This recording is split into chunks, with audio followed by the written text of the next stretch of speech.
Well, we're picking up on that comment and some of the others, as you see in the front pages. Abuja has got this one.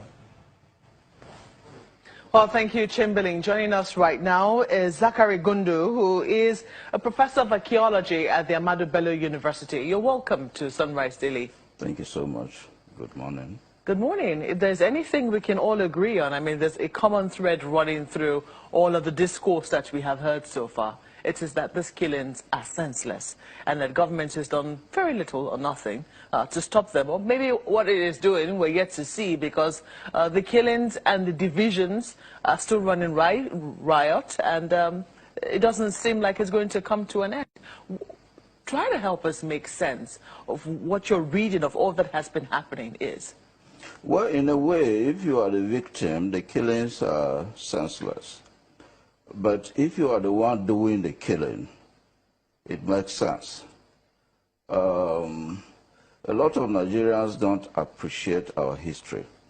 They don't also appreciate what has been happening in this country, especially in the past few years. I believe that if people know history, they will know why the Fulanis are doing this. If people know our recent history, they will know that there is an attempt to grab a lot of land from the people of this country for the Fulani of the whole world. For people who don't know, the Fulanis have their original homeland in Guinea. That is in Futajalon. And they had an outing from Guinea. From 1804, the outing in Nigeria was represented by the Usman and Fodio Jihad. It succeeded. There was a caliphate which they established outside even the boundaries of this country, because the caliphate from Sokoto, if you go up country, it went into Chad, it went into Niger. And then from independence, we have had about 3 Fulani leaders who have led this country. But in the original homeland, which is Guinea, the Fulanis have not been allowed to lead Guinea. So Nigeria has become their second preferred homeland, where they are inviting the Fulanis of the whole world to come and claim as their own country. And people should realize this. And if we sit down here on our ancestral lands in this country, and somebody comes in to kill us, it becomes a problem. Let me just say this. Professor, I'm afraid I have to interrupt you. No, let me just say this. Just before you say what you say, or what you want to say, I want to ask, how do you have, I mean, how are you able to draw this thread? You have talked about history. Yes. We all know that before now, yes, we fought into tribal wars. Yes. I mean, there were conquests every now and then. The Benin Empire, for instance, was quite expansive. Yes. And it also, you know, made its own conquests. Yet nobody has been able, whenever Ife Modake is fighting, nobody is talking about prehistorical or, you know, pre-colonial wars to justify what is happening now. The Ife Modake war is a local phenomenon. In Nigeria, what happened when the British people came in? Remember, the caliphate was a pre-colonial phenomenon, and it gave the Fulanis some privileges even over the Hausa states, because they manipulated Islam to take over the Hausa states, and it gave them some privileges over the Hausa states and other Nigerian groups which they used to raid as slaves. When the British people came in, people who know colonial history will know that they privileged them. They decided to divide and rule this country by privileging the Fulanis over other groups. So what happened is that the Fulanis moved with their privileges from the pre-colonial period into the colonial period. And now that we have independence, they are also moving with the privileges they had under the colonial government into independent Nigeria. And independent Nigeria is not a feudal system. Independent Nigeria cannot allow a group of people to come into this country from all over West Africa and claim this as their own country. What happened during colonialism was that the states we have presently became fixated in terms of their boundaries. Now, my question is, how do you know that there is an invitation, as you put it, from local Fulanis or Nigerian Fulanis, as it were, to their counterparts in, say, Guinea? They have not hidden that. They have not hidden that. Remember, the governor of Kaduna State has agreed, has admitted that he used state funds in Kaduna to pay Fulani people from outside the country from coming to attack us. Remember that the government is now belatedly saying that the people who are responsible for this are foreign mercenaries. Remember that the Inspector General of Police before this one and the Minister of Agriculture has argued consistently that the people attacking this country are not Nigerians, they are from outside. What this means is that if somebody comes from outside, he's coming at whose instance? And yes, we offered them money. We said, look, if we have to pay you not to kill our people, we're happy to do it. Compensation for lives and property has foundations even in the Quran and the Bible. Frankly, as the governor of the state, this is where my opinion comes in. As I speak, we are aware of some church leaders that have been getting money from abroad to bury Christians that have been killed, to rebuild thousands of churches that have been destroyed, because the more they put this on social media and give the impression that Christians are being targeted, the more dollars flow in. Is there your proof of this? I will not say proof. The security agencies have been monitoring, and when we put it all together, you'll be surprised which people we are going to prosecute. We have less than 90 seconds. There are people in southern Kaduna, political leaders, church leaders, that are selling a narrative of exclusion, that only indigenous should live there, only people of a particular religion should live there. Now, unless people agree to live in peace and know that this is Nigeria, no one can chase anyone out, we'll not have peace. I saw them. Oh boy, see. So I decided. Oh boy, see. Oh boy, see. Oh boy, see. They intercept them now. Oh boy, see. See the size different. More than 30.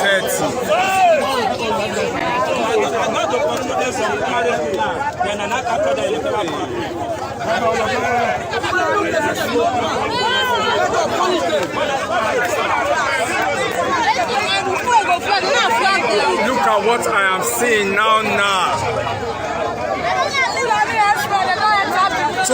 Today Tuesday. Today Tuesday, 8th of February 2021. Today Tuesday, Today Monday, 8th, 2021. Reporting live from near Ekewan Barrack. Fulani henchmen with guns and all ammunitions.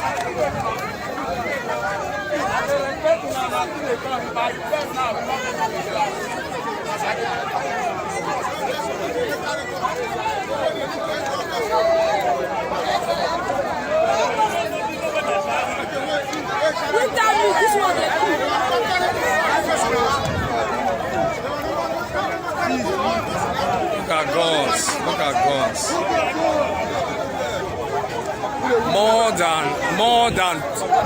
More than 20 guns. Bros, I beg, wait. I'm going to go now. More than 20 guns. They are more than 100. They are coming for Igbo and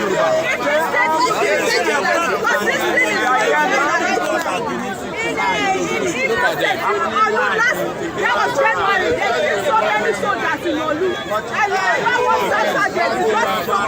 Now this kind of old man, I never that video. This kind of old man. Those people. Yeah, Mazi Solomon, good evening. Yes, good morning. Wazi, before you proceed, I want to take another clip and we'll proceed. Federal government have gone ahead to ban iPod. Why can't they ban? What did iPod do that they went ahead and banned them? This one that Fulanis are taking over everywhere under the watch of the presidency, and they're not saying anything. What is the meaning of that? What are they trying to say? The World Terrorist Index have described Fulani as the 4th terrorist group in the world. But up to today, they have not cared, the federal government have not cared to declare herdsmen as terrorist organization. And they have gone further to form Meyatiala, Cattle Hore, Meyatiala, Cattle Breeders, Meyatiala, this one, Funam, that one. And federal government is romancing with them. And federal government comes out to defend them. Anything time something happens to them. But when they cause pains in the lives of other people, federal government will keep quiet. What else will you do? When you see your people being killed, you see your people's farm being razed down, being eaten off by herdsmen, what else will you do as a patriotic person of that community? What else will you do? Yeah, Mazi, so we decided to play the clips because when we these days we don't even need to be talking much. We've done a lot of. When did we start doing analysis on the issue of Biafra, Fulani herdsmen? How long have we been on this journey, Mazi Solomon? If you can remember. Yeah, The two of us, I'm talking about the two of us now. Oh, yeah. We're on this journey since 2017, towards the ending of 2017 to 2021 today. We are still on this very journey, hammering in the same thing, bringing to the understanding of our people what could befell them if they dare make the mistake Now, of now, Mazi, I'm only talking about me and you. We are not talking about the job that Mazi Nnamdi Kanu have done. Before we even came and we joined him and we started singing every day, we've done a lot of programs talking. So, and that's the reason why all we need to do is to put the film, can I watch it? Can I? Because the film now they play. The film they play is the live and direct. So, Mazi, go ahead and continue. Mazi, because more clips are coming. You are 100%. I must agree with you 100% that we have done more of the talking. Now is the time to on the movie or on the video for people to watch. Because when we talk, they thought, you guys coming to rant, coming to talk. Now is for you to watch with your eyes as you they watch CNN, as you they watch BBC. Now we are playing the same video for you so you can be watching from this very platform. All that we have been saying are playing out by themselves today. Now, for me to say I agree with Pat, I remember the word of my younger brother. We are having a family meeting every time. Now, my younger brother now said, when it is time to speak, he said, apagelo, apagelo. Oge niile a na-akpa elo onweghị nke na-eme eme ka emekene elo niile ndị akpara akpa ka emekene eme. We have said a lot. Now is the time for action.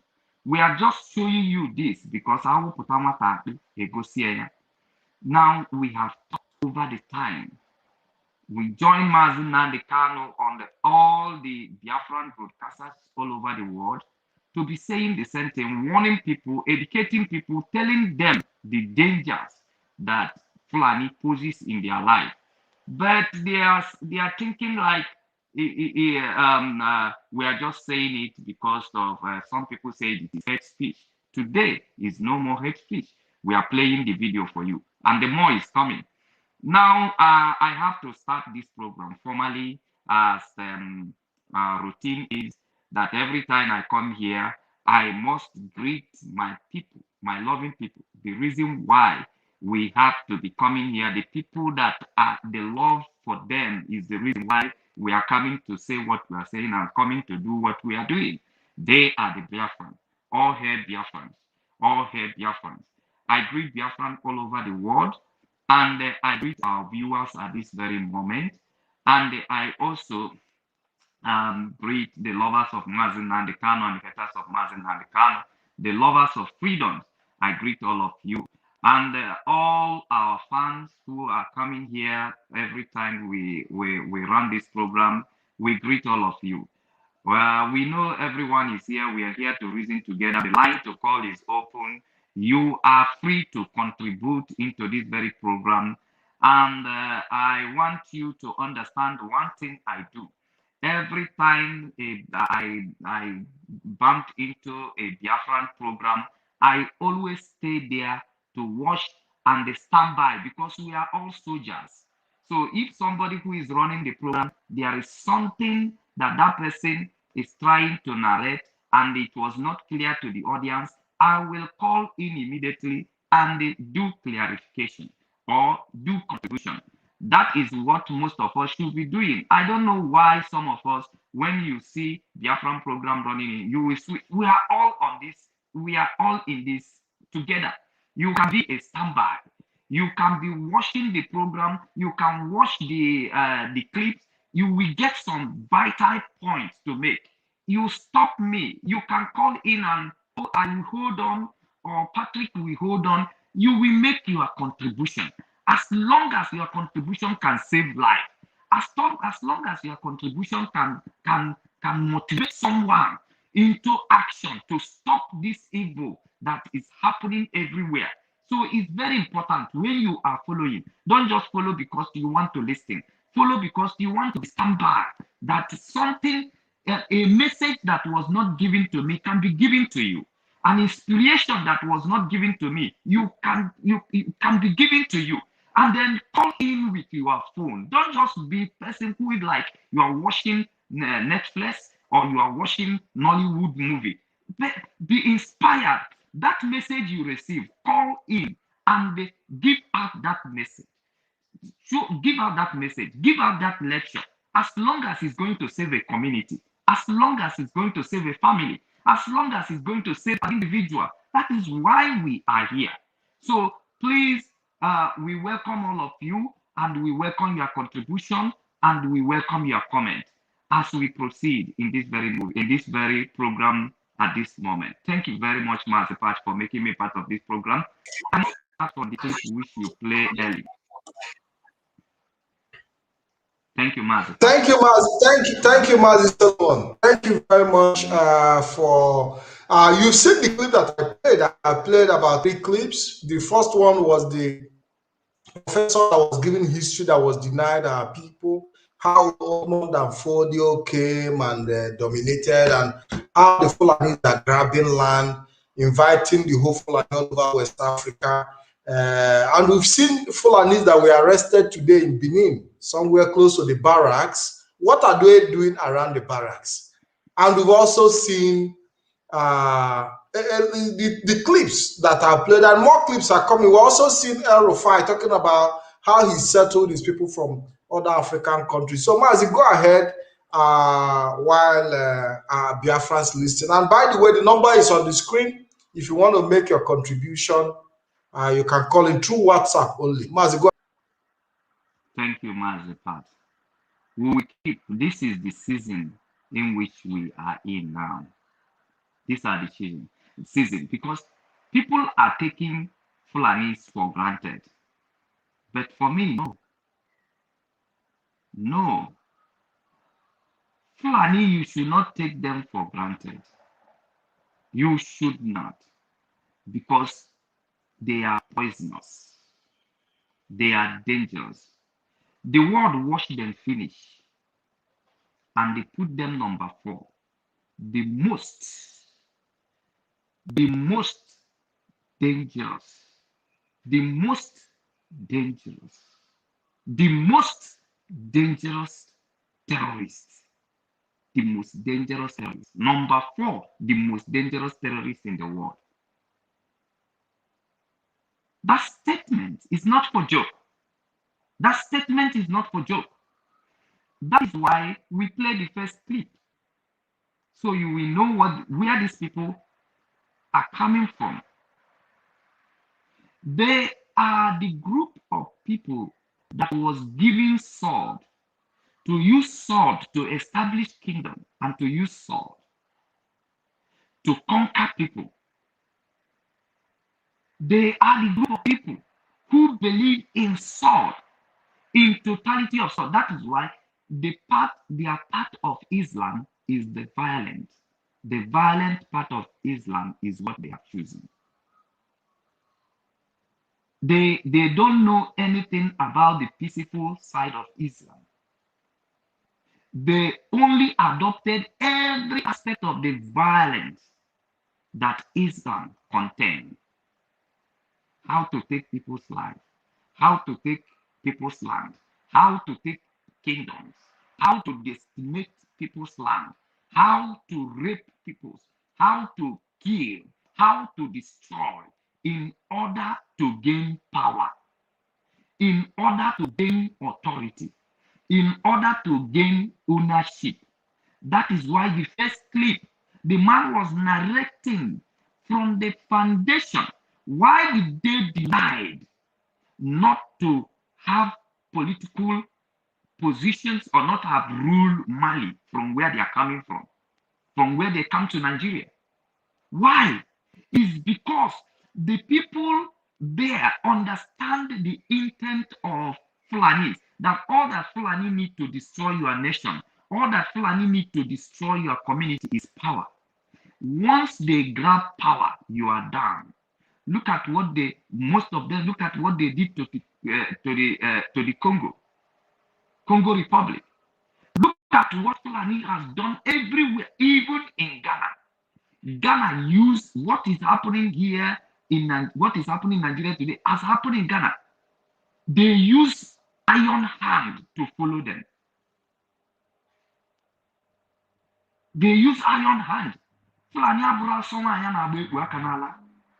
We must know that the earlier we wake up to this reality, better to every one of us, more safe and more secure to our communities.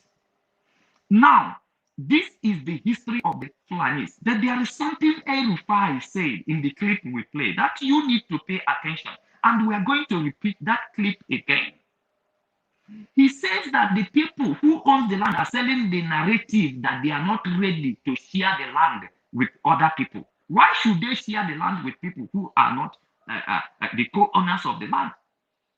That as long as they keep pushing the narrative that people should not share the land and live with them, then there will be no peace. We will watch that clip and you will listen to that man make that very comment clearly. That what they are planning is this. They will plant Fulanis in your forest and arm them. You will see them, those of them that are being arrested by the vigilantes or by the group of young men in Benin.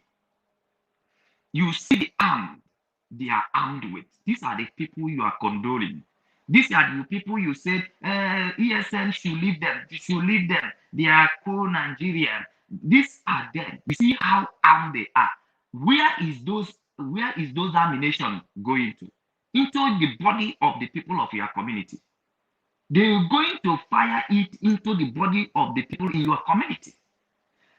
Who are those arms going to be used for? It's going to be used at the member of your community. The member of your community. If you did not take caution, if you did not listen to this message.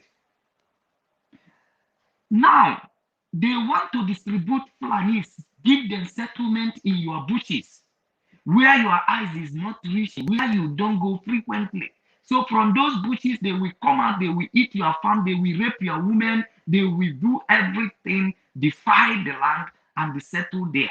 So by the time they have now established in the land, when you want to push them out, then you want to say, you are not the owner of the land, You have to move out. You are raping, you are killing, you are kidnapping, you are doing terror to the community. Then somebody in the position of politicians like AREWA, a Fulani, as a governor, he will come and say, you should leave people to settle. You should leave people to share the land with you. You should leave them. They have lived there for 50 years. They have lived there for 70 years, for 30 years. So you shouldn't chase them away. You shouldn't chase them away. And that is how Fulani becomes the member of your community. So that from that community, they can launch the attack. Mazi, we must note, because when we talk about Fulani living with us, Fulani being part of our society, let's try to buttress the fact that we have lived with the Fulani, even in our own communities, for years. We have seen our communities cohabit with Fulanis peacefully for years without any form of altercation or dispute. But we should point out the fact that the agenda of Fulani today, that the Fulani we saw yesterday is no longer the Fulani we are seeing today. Maz, I don't know if you understand my point. So let it not. I'm not buying into that point. Do you know? Okay. Fulanis are always Fulanis. But let me tell you what is happening. They always look for opportunity. Mazi, let us not shake the narrative. Fulanis are Fulanis. I have given you this narrative from the foundation of the book that has proven to be true. Despite people who are still holding their argument against the Bible, but it was proven true that Isaac told Esau that with sword you shall prevail against your brother who has taken the blessing. And that is the generation of the Fulanis. That are the generation of the Fulanis. They are the same, but they can come to a place like they are occupying your forests today. They are only waiting for opportunity. They are only waiting for opportunity. When, like the opportunity they have today, why you are seeing them today is because the opportunity they have waited for a very long time has come. When in democracy, now you have democracy and they are in charge of that democracy, and they have using that very democracy system to take charge of the Nigeria. Now, everybody, you see what Shoyinka is saying, that we are all living in our land as a slave now, because they have using the instrument of democracy to take over Nigeria. Then Fulani, Mietiala are the one in charge of Nigeria. You see a man, I have made this narrative here, that you see a man in Anambra State, in the name of the governor, but he is an Igbo man, but the Fulani man is in him, is living in him. He's telling you that the life of his Igbo man is 500,000. So Fulani man in him is telling you that he will kill an Igbo man, and you will have him responsible. He will draw oil from the Niger Delta and they sell the oil and get 500,000 and pay you for the pay head of an Igbo man, pay head of a Biafran man that is killed. So they waited for this opportunity. So, and once they grab this opportunity, they begin to showcase their already long time agenda. The long time agenda. So you must understand this part. Don't put them out of context. They are even at the time you are seeing them that they have been cohabiting peaceful. Those ones you look as a peaceful people, they are the green snake in the green grass. They are waiting for opportunity. Most of them, they are hiding their weapon. Most of them, you go to their camp, you won't see weapon now, but they are hiding their weapon somewhere. They are waiting for that command. There is a clip of a Fulani man that you played here. He said they even went to show Buhari, one of the Fulani that was born, and Buhari tell them don't take action now. That they didn't take action now does not mean they will not take action later if the people did not take graphic measure. If the people did not get themselves together and prepare themselves against the plan of the Fulani, they will overrun you when you least expect them. So they will So finish their surface job, like the one they are doing now, going from east state to east state, holding meeting with governors of each region, telling them that Fulanis are good people, it is the bad ones, there is bad ones in every tribe, that it is the bad ones that are doing this job, and we are going to leave it with us to fetch out those bad ones. So they want to use the governors to calm you down, to cage you, so you don't have any plan. So at that time, when it was nothing is happening, that their governor salary, see them doing nothing, you are hoping that he's working with the Fulanis to resolve the issue, to resolve the matter. You don't know that he has given Fulani the full chance to execute your village, to execute your community, to bring harm and to bring mayhem on your people. So they are the same. Big Fulani has never been. Follow the history from the first clip that you play, Mazi Park. They come with intention. They come with agenda. There is an interior motive from Fulani. So Mazi, Mazi, so what you are trying to tell us is that we are naive and we believe that we are living with human beings. That we saw them as one of us, because there is something one Oba said, that we have terrorists. One Oba was listening to that interview, and he said that the unfortunate thing is that we have terrorists in our midst who have the same skin color with us. We have people who have come to kill us, but they have the same skin color with us. Mazi, hold on, let's see, because there is a caller on the line. Hello, caller, good evening. Yeah, good evening, Mazi Pat and Mazi Solomon. Welcome to the program. Yeah, my name is Mazi Chukwu. I'm calling from London. I've been listening to the clips you've shown today. What I want to, because there is when Mazi Solomon was analyzing, now you came back to say, you know, some Fulanese you've been living with peacefully for so many years. You know, all of a sudden, the same Fulani turned into a monster. Well, you are not wrong. You are absolutely correct. I lived in the north also. There are some Fulanese that are also different. What you have to understand is that it's like in Igbo, you know, we have different, say maybe tribes or ideologies. The Fulanese, there are some part of them that have a different ideology, and that same different ideology, you know, is what is happening in Nigeria today. What we should ask ourselves is that this killing now that has gotten to this level, this, you know, thousands and thousands of weapons and influx of Fulanis into the south, when did it start? Because I could remember some of us that left some years ago, we had none of them, we didn't have some of them in our forests. But since 2015, when Nigerians re-elected Buhari, let us not forget that during that time, Yeti Allah demanded money from the federal government. They gave them 100 billion naira.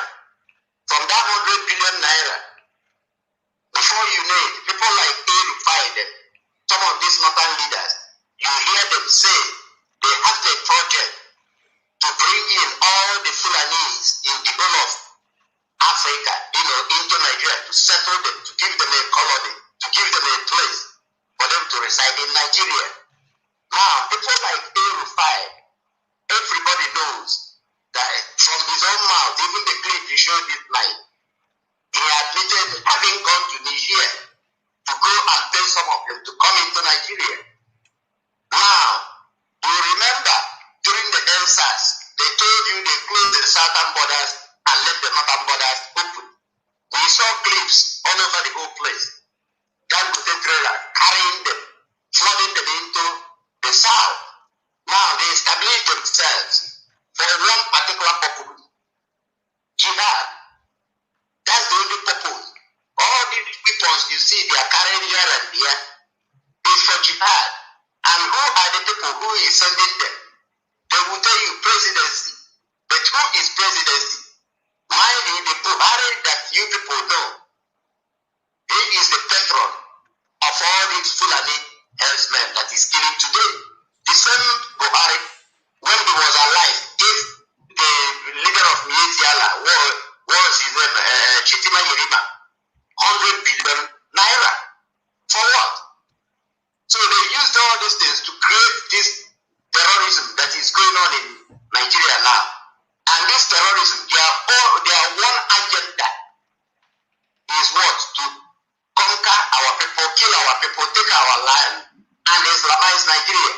The Islamization of Nigeria has been going on into different, forms and shapes and whatever. They've been succeeding. But they never knew that a time would come. Nnamdi Kanu will arise. IPOB will arise. ESL will arise. So they were taken by surprise. That is why, without Nnamdi Kanu's preaching and warning over the years, warning everybody, they are coming, they are coming, they are coming. They laughed at Nnamdi Kanu, laughed at IPOB, killed us, did all sorts of wickedness towards us. The same Nigerian state, because they want to subdue that information, they want to subdue Nnamdi Kanu, they want to subdue IPOB.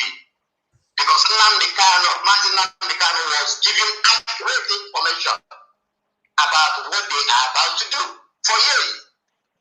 Now, nobody in Nigeria will say, no, they are not aware of one agenda these Fulanis are having. Nobody in Nigeria will come and say, oh, all the northern leaders, all the emirs, the sheikh, all these people, they are northern leaders. They don't know what they are doing. Because they've already Fulanized the northern Nigeria. So where other place that is left for them to Fulanize is only the south. So people should understand and be grateful that without Nnamdi Kanu and IPOB and ESN, by now, my brothers, all of us would have been gone if our ancestral land taken. So we should understand what their agenda is. There is no, is not using cattle or cattle rearing or this or that or that. Even the cattle, they don't even eat it.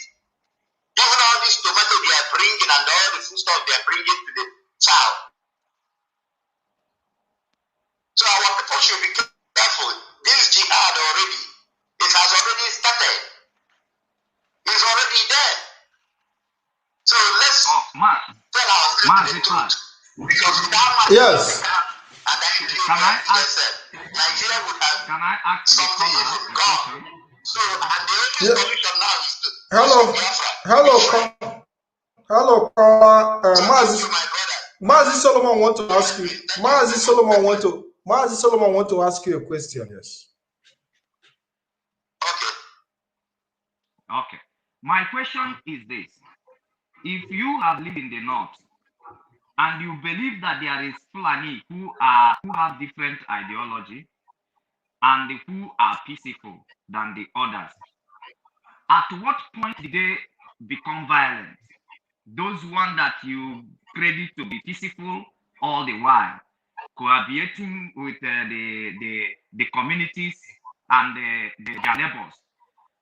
To what point did they become violent? They become rapers? They become killers? At what point?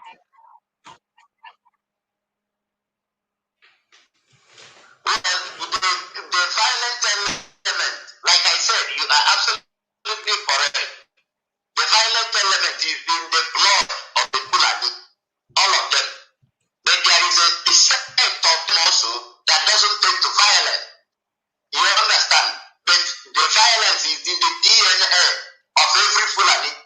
It's like radicalization. It's like a religion.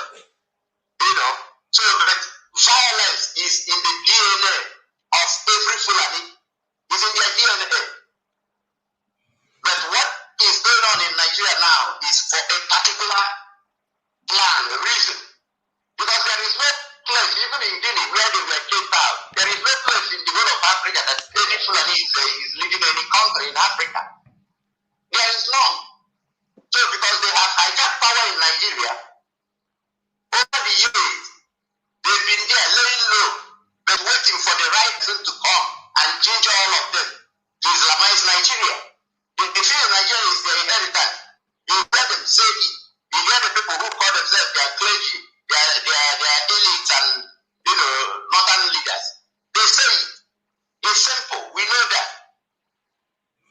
Okay, Mazi, if we might continue this very conversation, can you ask the caller to hold on, because we are Biafran here and we are projecting everything we are saying or discussing here. We are projecting it to the hearing of the world.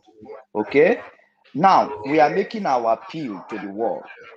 Now we are in a nation where you have a history of Fulanis, the history of conquest of the Fulanis over the north. Is there any conquest pre the time the Fulanis come? Is there any history of the conquests that are violence free? When you hear the history of the conquest, people who conquered others, their history, is there any of the history of the conquest that suggests violent free? Mazi, I'm asking this question. Yeah, the caller is listening. Yeah, there is no single, like I said, mind you, Fulanis are not indigenous people from Nigeria. In Nigeria, we can say we have three major indigenous people. No, that is, hello caller, that is not the question. That is not, the question is, I understand. yes. There is no single time, all their conquest is always violent. That means all Fulanis are violent people. Let us stop running around in the matter of the Fulanis.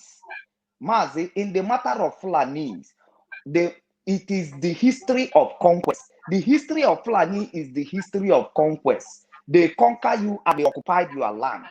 And in the history of conquest is violence. So Fulani from A to Z, even those people who you look to like they are silent, they are quiet, they are just a sleeping dog or a sleeping tiger or a sleeping lion.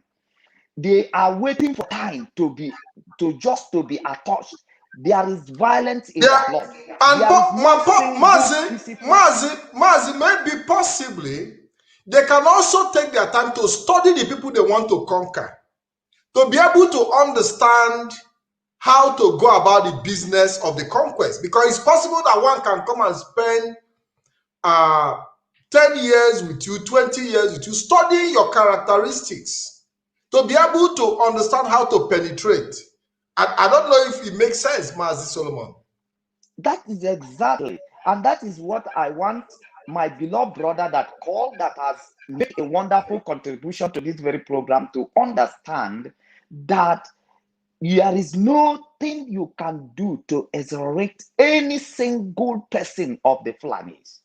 There is this thing running in their blood that is violent. They don't know what peace talk is all about. That is why they fell in Aburi Accord by deceiving Gowon. That is why they fell in the confab that was conveyed by Jonathan Goodluck. They walk away. They don't know peaceful talk. They are only waiting for opportunity to show you the way they want to do it in their own way, which is violent way. They walk away from that national conference and they waited for Buhari. They become suicide bomber because that kind of discussion and engagement is not what they want. So therefore, even Mazi, even the Buhari himself rejected. He was invited to that conference, but he rejected it. He didn't attend. Buhari vehemently rejected the national conference organized by Goodluck Jonathan administration. Because that is not, peace is not the way of their life. They know, I've told you in this program, that if you engage, you can leave the caller for a while, because he has already made his contribution and we love him and we love his contribution. Yeah, we'll have to let him go so that others can call in as well. Caller, thank you for your contribution. Yeah. Thank you, Mazi. I keep learning. Thank you very much. Thank you very much. Now, the peaceful coexistence is not the way of the Fulanis. It's not the way of their life. It's not the lifestyle they are familiar with.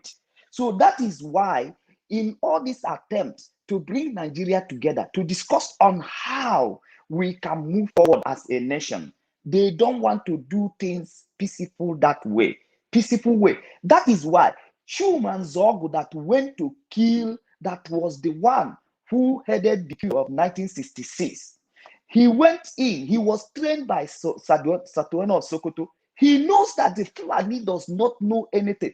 Before that time, do you see the level of violence that Fulani causes in Yoruba land?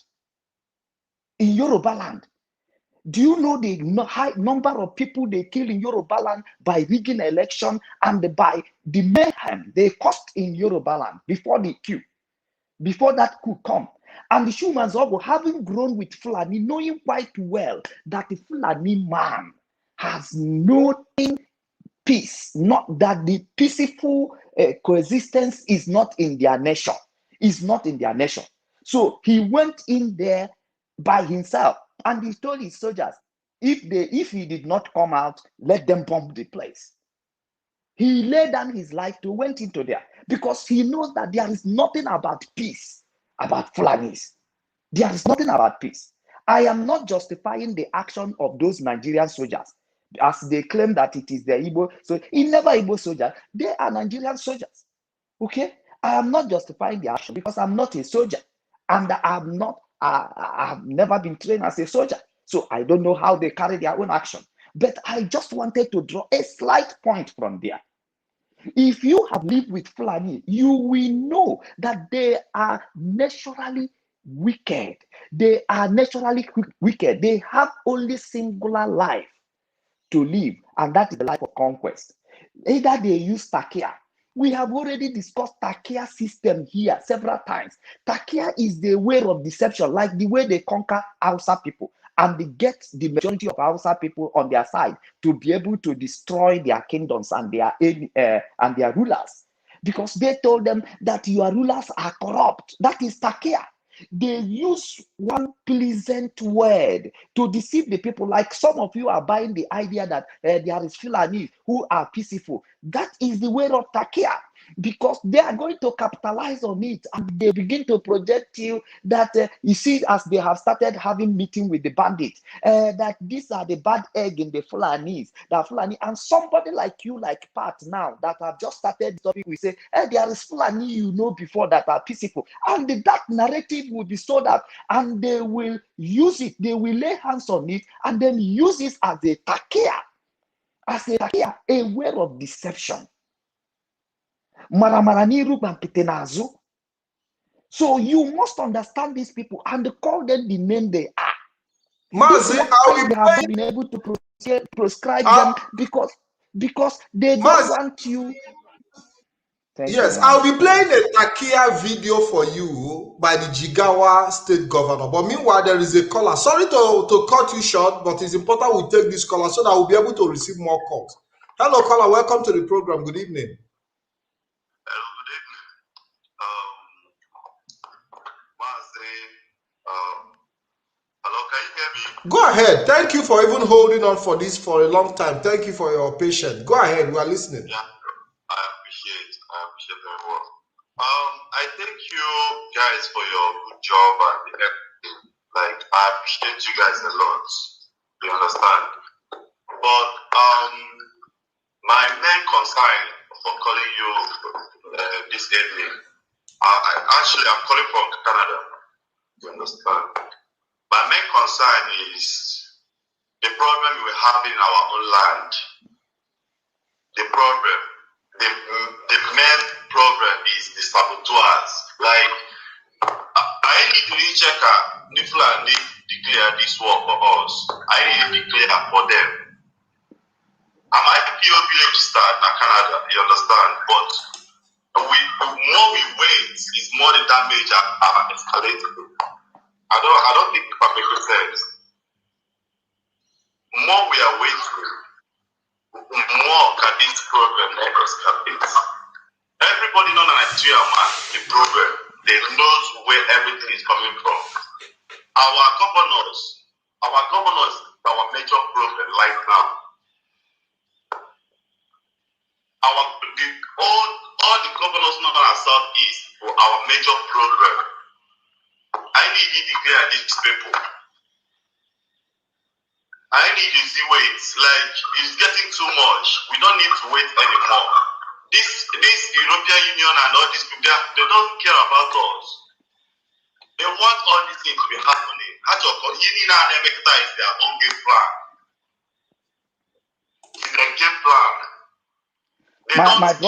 My brother, haven't gotten your point. There is something that I want to put to you, because when we begin to talk like this, it's like the effort that IPOP and the IPOP leader Mazi Nnamdi Kanu is putting in place. It's like it's not working. It's like we are not doing enough.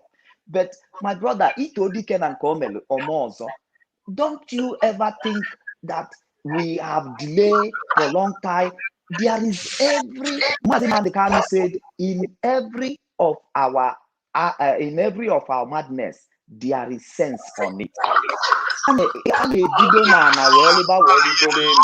you understand it? We are moving step by step. Yes, Maz, I want to make my contribution. You know, when you look at the life of the Fulani, they take their time, they are patient.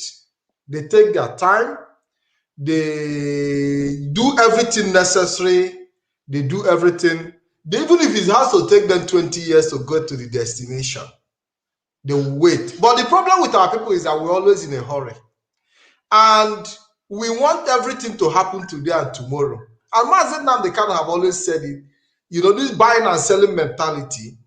The struggle for Biafra restoration, this major Biafra struggle led by Mazi Nnamdi Kanu started in 2012, if I will be precise, which is 9 years now. Maz, if I'm right, is my calculation right? Because by 2022 to be, and I remember as at the time, a lot of people were saying KJ Kwambo,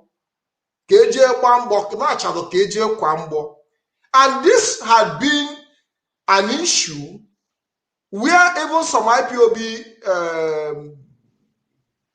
heads of directorate and disagreed because they wanted to go and do everything in a hurry. They want to, in fact, we've seen where somebody who was in the DOS saying that, in fact, Ukraine. You understand what I'm saying? Because they want everything to be done in a hurry. But Mazi Nnamdi Kanu understand that there is still a lot of work to do in terms of awakening. Have we gone into the battle that the way it was hot in our heart at the time? By now we would have lost it. Today, people who never believed in IPOB 1 year ago are believing it today. Now, I believe in it in 2021. Those who didn't believe in 2019 are joining. As much as we know that there are still a lot of people who, along the way, they leave. Just imagine that what have happened to IPOB under a peaceful struggle. Have even see a deputy turn around and shoot his. Maz, I don't know if I'm making sense. You are making sense, a lot of sense. And the Mazi Nnamdi Kanu has also answered this kind of question in one of. If we have gone into early battle, today we see a deputy who is supposed to be leading us turn against and become the worst enemy of our struggle. Just imagine that we are in a battlefield that these things are happening. Caller, I don't know if I'm making sense. So we have to take our time. The most important thing is that we have waken up to the reality. Our people are beginning to understand their responsibility, and we have to remain strong, continue to support every initiative of our leader Mazi Nnamdi Kanu, and bond together, which is the most important thing. I can tell you that in the journey for the Biafra restoration, we have made more success than failures.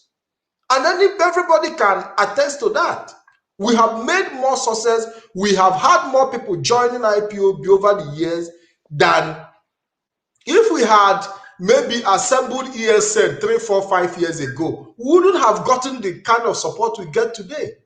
Today now, the same governor of Benue State who remained silent when IPOB was proscribed is now coming out to question Why did you proscribe IPOB? Why? Because we have remained peaceful all up till now. Now, you need to get the mind of the people. You need to show evidence so that when you move into this battlefield, you have the necessary support you need. Caller, thank you for your contribution. We appreciate you. All right. Thank you very much. Yeah. So to add to the point, to the very wonderful point you have made here, Mazi Nadekano has also recently answered questions in this very direction. I said, we are Democrat, we are Republican in nature. So our place is not a place where you can just come in and you do something and you will gain support. There will be so many opposition. So you need to take your time to explain to people so you can get the majority by your side before you will take actions. Okay, so if you listen to the recent broadcast of our leader, Mazi Nadekano, you will hear him mention this thing very clearly, that Biafran land is not where you can go and jump in and start taking action on your own without gaining the majority of people by your side for that very action. You know, so Mazi, on the issue of betrayal, saboteur that he talked about, there will always be saboteurs. There will always be people who fall by the wayside. But it is natural in every struggle. And when you feel exhausted, you give way for other people to continue. Exactly. You know, and that had always been my position. Any day you feel you can no longer move on, rather than become a button in the wheel of progress, why not give way for others to continue? Mazi Solomon, there is a clip I want to play, a very, very important one. And I would, first of all, take this clip before I move to the Takia, because the governor of Jigawa State was, you know, motivating our people in the north, giving them a reassurance that in fact that they are no longer ready to, that they are ready to secure them. And you know, this thing have happened before when they guaranteed our people security before the war. And when they rounded them up, they were demanding for water. That was when the name Nyamiri, because our people were begging for water. Yeah, Emiri, yeah, Emiri, yeah, Emiri. And they tagged them the name Nyamiri. And the history is repeating itself again. But before we go there, I want us to listen to this senator.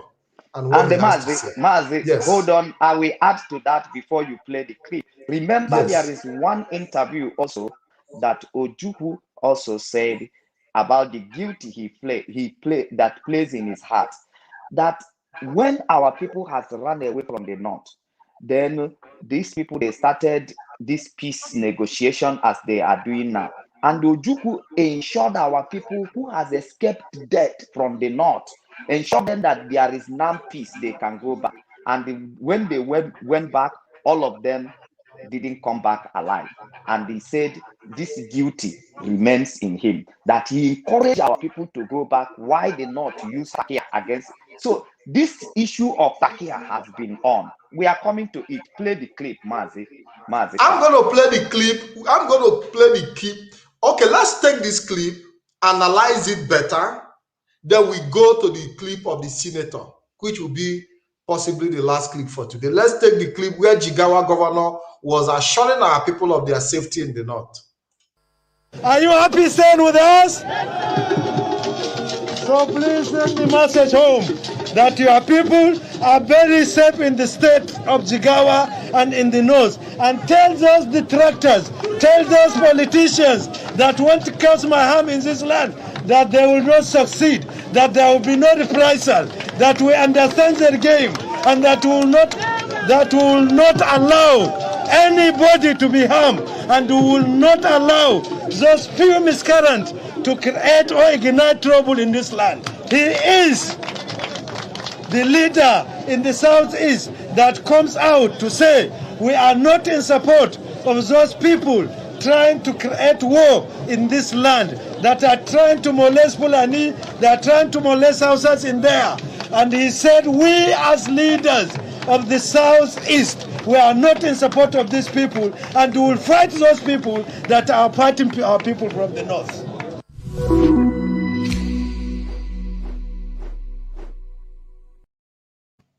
Maazị Mali na-ekwu na ewepụta nwata kedu ihe na-akpọ ya akpị a na-agọsi ya.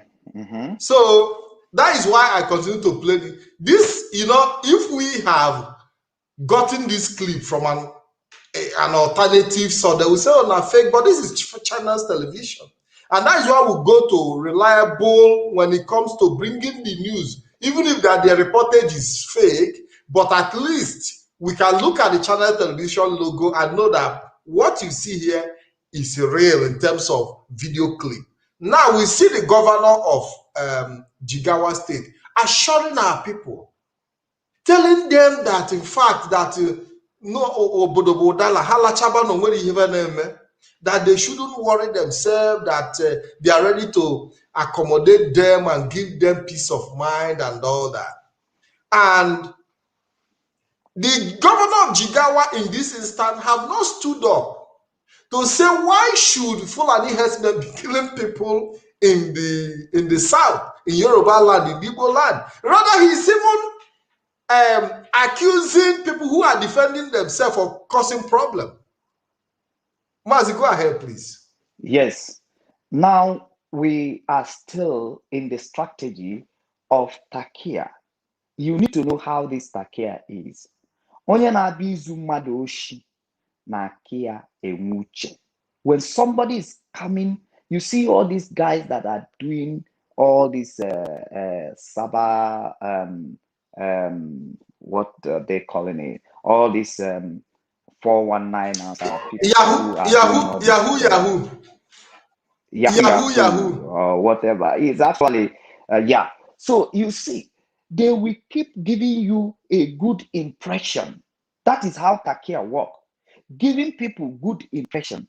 Mazi Nnamdi can use the language that I love so much. I always say, you say, luring people into fake sense of security, making you to feel good. The same thing they are doing to the churches in Nigeria. You will be a millionaire tomorrow. You don't have job. How can you be a millionaire tomorrow? They will give you sense of security by giving you hope, by giving you security. You are secured. You are fine. That is the same thing some guys can use over some ladies that they want to seduce. They will tell you, you are my sugar, you are my sweet, while it is something that is in between your leg that they are looking for. All the names and the promises they are making is to get access to that thing that is so precious to you. So we must know that the system of Takia is the system that has been used over the years for the conquest and for the people who has fear, who has demonstrated fear against their enemies. They will use Takia. They will give you the sense, the fake sense of security.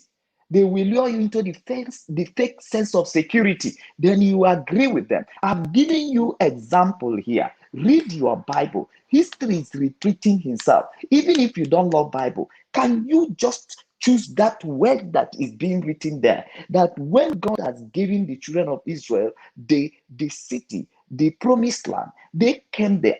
Some people who are just nearest neighbor, because there is system God is playing with the children of Israel. Say, I will not wipe out all the people at once, or else you are few in numbers. Wild animal can, if I wipe the people at once, wild animal can come and occupy the places. So I will do it gradually. But when this city, who are very close to where the children of Israel are occupying at that very moment, heard what God is doing with them, they come with the system of Takia. They come and they dress themselves, they dust their leg, they dust their clothes like they are trekking from a very far place.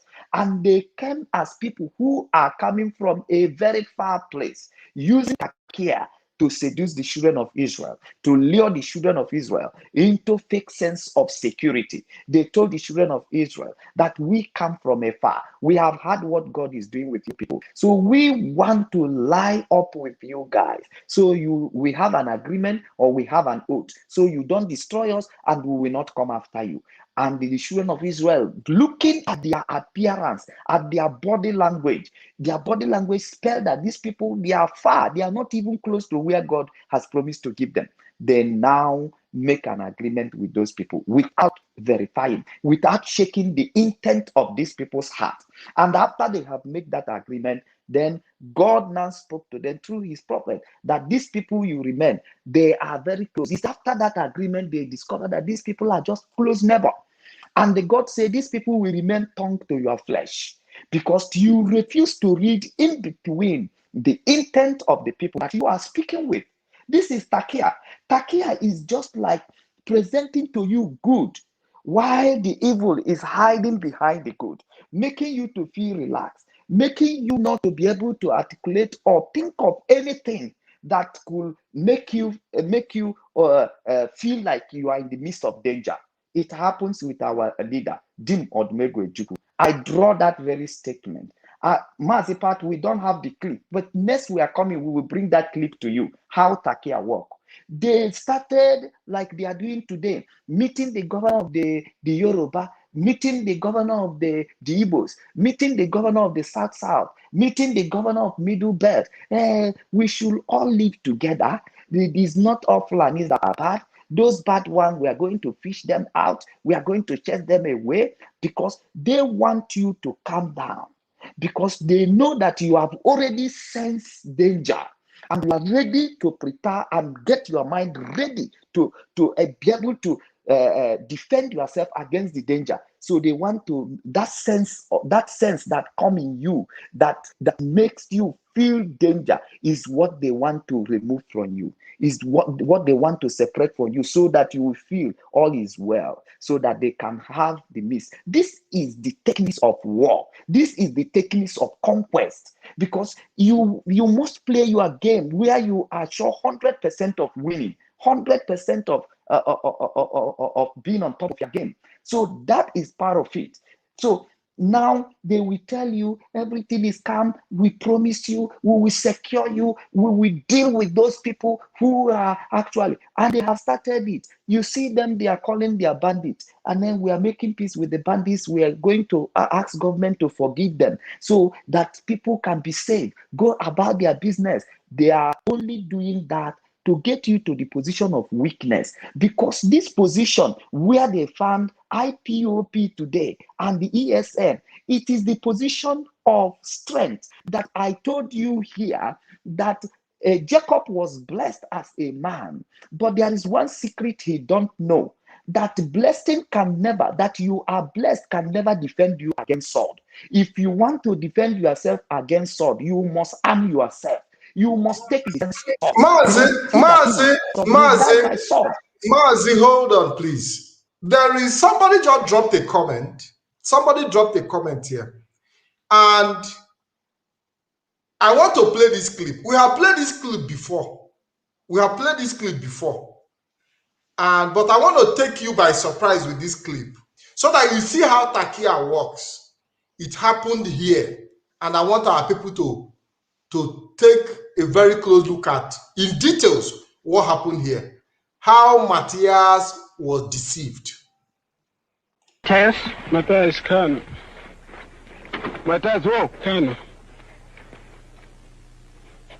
Can you ask him if he's a Biafran soldier? Are you a Biafran soldier? I'm not a Biafran soldier, but I can show you the place where they're there, but I'm not a Biafran soldier. What will happen to him now, Captain? I'm going to take him to our HQ. It's a rebel Biafran soldier. But you're not going to kill him?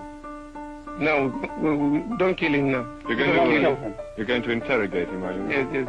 So you're not going to be killed, you're going to be okay? All right? Yes. You will be all right. They're not going to kill you see?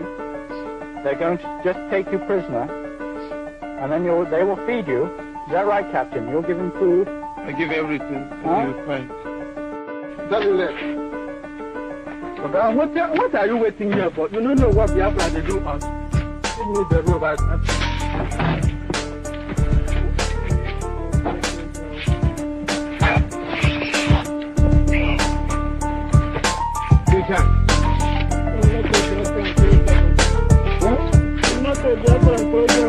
you not a Biafran soldier? Yes, I'm not a Biafran soldier. I'm a civilian and I'm looking for my parents. Biafrans have killed my parents. Yes, they have killed my parents because we have gone to one Nigeria. It's alright. Because we have gone to one Nigeria, they have killed my parents.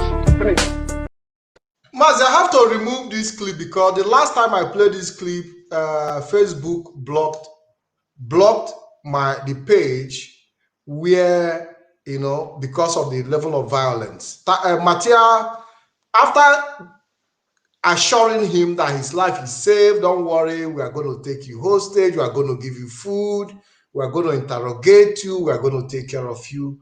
They tied him up and shot him a couple of times and he died. Is this not a typical example of... that is what we are bringing to our people. They deceive him to deny Biafra. They deceive him to deny his people. And they later kill him.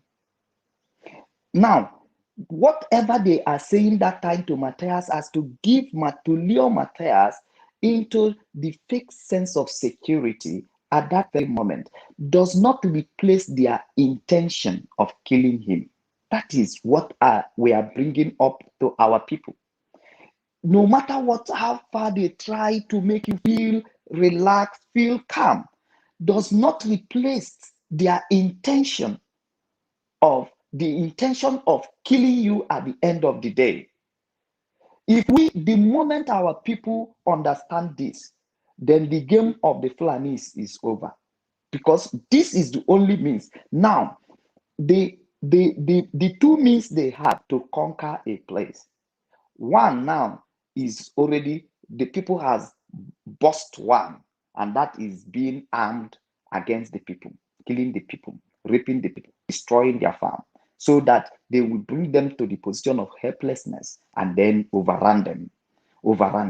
You see, that place, Nigeria is busting that aspect. Now, ESN has bust that very aspect.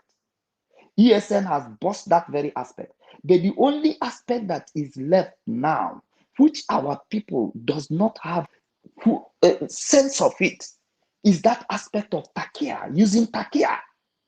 Because sword is not only thing they have. They also use takia. Takia is that they will deceive you. You see, we Fulani here, I am born here, a Fulani man in Enugu State. I grow here in Enugu State. I've been living with Igbo people peacefully. I've been living with my community peacefully. We are not violent. That is Takia. The fact is that man that is speaking, the people that is speaking on their behalf is the people, the violent people. They want to use that person in his position to deceive you. Mazi, there is this, even when T.Y. Danjuma gave his own part of the story of what happened to Agu Ironsi, Takia was also applied, because T.Y. Danjuma in his book said that he was assured that nothing was going to happen to his boss. In fact, they assured T.Y. Danjuma, the Fulanis assured him, don't worry, we just want to, arrest him, interrogate him, and, see how we can resolve it. But T.Y. Danjuma said that when things got to the point, he had to withdraw himself because he knew that things have moved out of his hand. I don't know if you followed that his story. I did, and that is why I'm struggling in opposing anybody who will come to tell me here there is one peaceful Fulani, because that one peaceful Fulani is who they are going to use to destroy your village. They are going to hide behind that thing that you can accept about them. There is nothing to accept about Fulanis. I say there is no single nation or city that Fulanis has been the head of that city that developed. They have never built anything. All they have the only gift they have given to anywhere they enter is the gift of conquest. Conquer you, take over your territory, it becomes Fulani's village. That is the only gift they have given to people, to kill their leaders and take over the rulership. That is the gift Fulani has given. So there's nothing about Fulani that you can ever convince me to take. I live with them. They are my friends. They are my friends. When it is on neutral ground, you can dine and be friendly with them. They can come anywhere you mount, you die. But when it comes to that, their agenda, they don't know friend. They don't know friend. Most of Igbos that are being killed in the north, they are being killed by their Fulani friends. Fulani friends. Who knows? Even some of them, they run into their Fulani friend's house and they are being killed in that very place. And Chuman Zongo understood it very well. That is why he went into his boss house to be the one to kill him. And he told his mates, if I did not come out to bomb the place, because he understood that Fulani has no friend. They can never take anybody as friend above their agenda, above their conquest agenda. You can never. Anybody who is calling Fulani your friend today, you are above their intention of, you are above their motive of conquest. You are under their motive of conquest. The moment you come equal to the motive of their conquest, they will strike you. You are not their friend. So there is nothing good about Fulanis. Those things that you felt good about Fulani is what they are going to use to destroy you. This Fulani, we have lived with them. They are peaceful. We are peaceful. Maybe some of the one that are bandits are different. The bandit is hiding behind those one that you are seeing because they always divide themselves into two. That is why when you looked at the wisdom of Jacob, you will know what Jacob does. Because that is the way, Takia. They all know that system. When Jacob was about to meet Esau, he know that Esau is also a man that has sword and had Takia. So Jacob also applied that Takia method. He divided his family into two. He first of all sent one people, the one he felt he doesn't like too much. But the one he liked, he sent them back. And what was his plan? If he started killing the first one he saw, when he would think that this is all that Jacob has, then when he started killing them, then Jacob will find another route with the other one at the back. That is the Takia, because he knows that the person is going to meet is also using Takia. So he applied the method of Takia also. So you can never convince me that there is anything that I have to take about Fulanis. Nothing, absolutely nothing. Fulanis are the number 4 most dangerous terrorists and that is who they are. The world has already shaken their gene, shaken their blood, shaken their intention. People who put them in that position have already taken every experiment. They have come, anything you could take to arrive to such a result, they have taken it and they arrived to such a result. That not because they are killing people or because of the killing, they have also examined them carefully and they have taken every measure that it requires to arrive to such a result. And they come to that point where they say they are the most dangerous, number 4, the most dangerous terrorists in the world. Don't you ever preach that there is anything good you can take from Fulani. Those people they are projecting to you now as the peace-loving people who can live with the family, who can live with community peacefully. They are the people they are going to hide behind to destroy you. The intention is the same. Our people get sense. Open your common sense. Articulate that danger that you are sensing now. Sense that danger both when they carry weapon and when they don't carry weapon. When they are talking peace, they mean war. They mean war. And the God himself in the Bible caused such prophet who prophesied peace when there is no peace. He said, curse unto you that prophesy peace to the people when there is no peace. Anybody who is coming to tell you, Fulanis are making peace now, they are going everywhere, and they are suggesting good, that they should work with every community to fetch out those bad eggs that are destroying. All those things are the strategy of Takia. The target is you. Don't say I no tell you. Aspana na magba hockey. Anokatakwa, after 1 year, Facebook will bring up this program we are doing, and they will show it to you. So this kind of program, it happened 1 year ago, 2 years ago. They will show you. Aspana na magba hockey. Aspana na magba hockey. Mbawa. That time they are seeking for peace. That time they are prophesying peace. That is the most dangerous period of the Fulanis.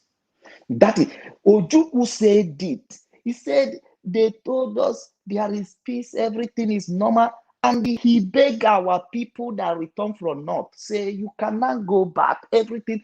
And the moment these people go back, they finish the people that ran away. The people they could not finish early, they finished them. Ojukwu said, this guilt remains in me, that I become victim. Should you in this very age, after Ojukwu has fought such a victim, you want to fall the same victim? Like as everything is playing and staring in everybody's face today, and so many are coming. Nnamdi Kanu must be right all this while. The same way, oh, I thought these people are the peaceful. I don't know that the moment they preach peace, that is when Fulani become more dangerous. The time Fulani begin to tell you they have peace, don't worry.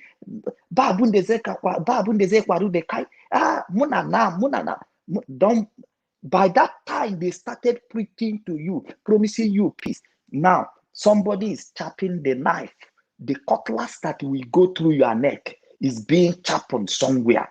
You can never predict these people. Never you remove violence from them because of their look, because of the way they talk. No, they are still the same people. The violence is hiding behind whatever things they are using in your face as a method of takia to get you to the place of weakness so that they can strike. They can get you to deny your people like they are doing to our governors today. They make you to deny your people. They make you not to support your people. At the end, they will make you to work against your people. At the end, they will make you to decimate your people. At the end, you must understand it.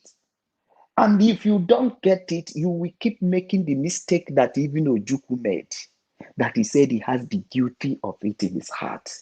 You can make the same mistake. Why can't you learn from history than allowing history to repeat itself? Thank you, Mazipat.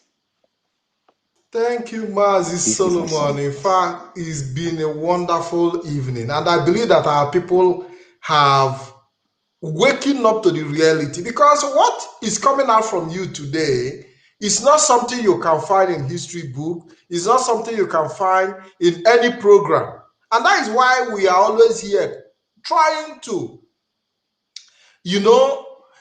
waking the mindset of our people. But there is a clip I want to play about a senator who is also complaining about insecurity. How attention has been given more to coronavirus than the killing of the Fulanis. Roni, Wiwa, and Enkwashi, Mr. Speaker, and from Jigawa State. Mr. Speaker, seriously, Mr. Speaker, seriously,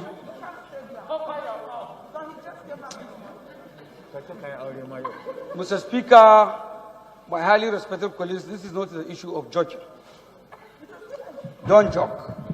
We are talking about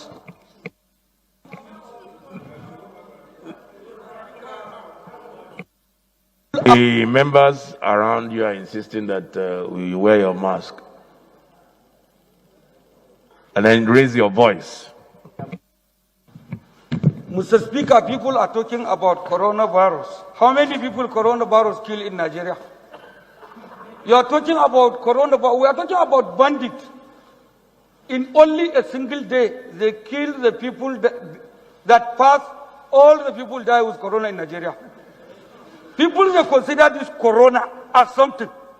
Put your mask, block the state, go at home, they shut down everything.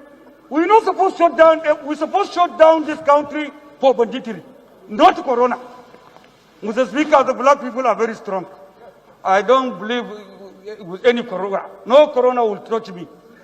Mr. Speaker, seriously, what I believe in it is look at how we became serious in the issue of corona in this country.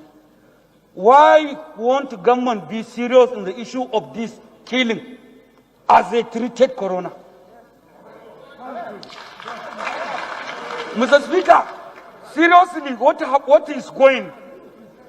All what we are doing, welfare, project, everything that this government is doing to make sure that they do welfare or to show change in this government, this banditry, this insecurity is dissolving all our effort. Seriously, in this country, Mr. Speaker, what I observe, SSS are not doing their job.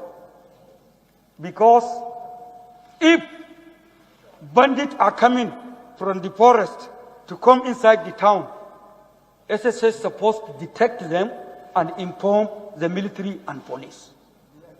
The problem is these people are coming, Mr. Speaker, from the forest. And sometimes information will reach to the security. But these people will still come, spend hours in a village. Hours, not minutes. Killing people, burning houses. They will even relax there. And then they go. Then later on, security will go and begin carry cops. So, Mr. Speaker, in this government, all what we are doing in this government, people of this country are not giving us credit because of security. Because the best thing is to protect life and property of a human being. And if you come to the issue of economy, Mr. Speaker, these people, majority of the affected areas, they are the ones producing the food that we are eating in this country. 80% of the farmers cannot go farm. So in the next 1 year, Mr. Speaker, all what we have will finish. And we never farm what we eat in the future. And we put ban on importation. So, Mr. Speaker, what I fear is people of this country, now the common people are looking for us. So gradually, if we allow this insecurity to continue, people will take law into their hand. And the people, they will begin go to the houses of a well-being people and start attacking them to bring them food to eat. Because gradually, if you go to the local area, the only thing, the security of our people is that farming. They will farm what they will eat. And it's because of that farming that this country stay in a peace. So seriously, Mr. Speaker, what I observe is the security, as they said, is embarrassed to the Nigerian security. It's embarrassment to the Nigerian security that a state governor are negotiating with the criminal to bring peace in his state, because the security cannot tackle that thing. He has to beg them to stop killing his people. He even promised to give them money. Where are the money appropriated for arms? Where are the helicopters? What the Air Force are doing? These people, they are coming in the daytime. In bike, they will send them 200 on bike. You can just bomb them with helicopter in 5 minutes.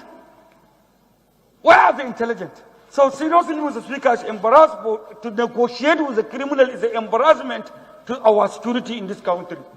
And what I observe, sir, Air Force, Army, and police, they're supposed to be serious and take, if you send somebody with AK-47 to attack a bandit with AK-47, and some bandit, they have even GPMGs. So, Mr. Speaker, the security are not ready to tackle that. As you take tankers, sophisticated tankers to Sambisa, that is what army is supposed to take to this our forest. Surround our forest with tankers, enter that forest, flush those idiots and finish them. But as far as they say, they will take hillocks and go on patrol just inside the city. These people, they are living inside the forest and they are there. So if security are serious, why can't them surround that place with tankers, helicopters, up and down? They will finish them in less than 7 days.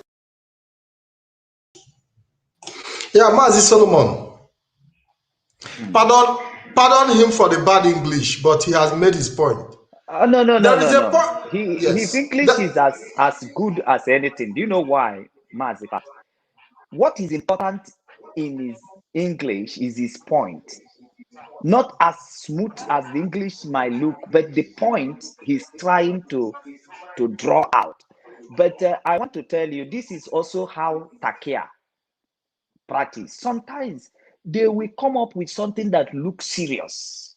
You will take them for seriousness. You don't know they are leading you to your area grave. Let me tell you what is happening to the north and to the co-Hausas. So some of you who say this is an Hausa man and there's a, see what is happening to Hausa man. Do you see what is happening to Igbo politicians? It's the same thing that is happening to Hausa politicians. They are all seeking favor in the hands of Fulanis, falling down for Fulanis to gain opportunity. Now they conquered them through conquest before Nigeria was colonized. But this time around, the conquest they are using for Hausas is that position they occupy, the position of emir, power in the government. So Hausas are just below the Fulanis. If you want to gain connections, you have to fall down for a Fulani man. Onyetoge Mwampo Mwachokom. Onyetoge Mwachokom. So this is how. So Hausas, now they are being conquered based that the whole government connections, government strategies is in the hand of Fulanis. So now they are following Fulani because in the Bosi, so they are now follow them. Boy, all Hausas, all Hausas. Even sometimes this man now that say the truth, the only connection he will have is this place where he's saying this truth. If he's an Hausa man, if he's saying it sincerely, if he's not saying it for the takia that the Fulanis are sent him to do, for people to have sense that somebody is talking the truth. Now, you know, our people, they will say, see, look at him, Senate. Some people are now coming out, they are talking, and they will abandon what they're supposed to be doing, and they will be following these people with takia. That is what they are doing with the Hausas now. The Hausas are being boy. You can't get anything until you are linked to a Fulani man. Like the rich man that was in hell, begging Abraham to send, sorry, my dear, begging limit my noise. Sorry, who was coming from outside. So begging Abraham to send Lazarus to eat the Tuakana meal to pom for drop of water. That is what the Fulani, that is what the Hausas now. That is how they are being conquered. That's why they are not speaking. That's why they are not acting.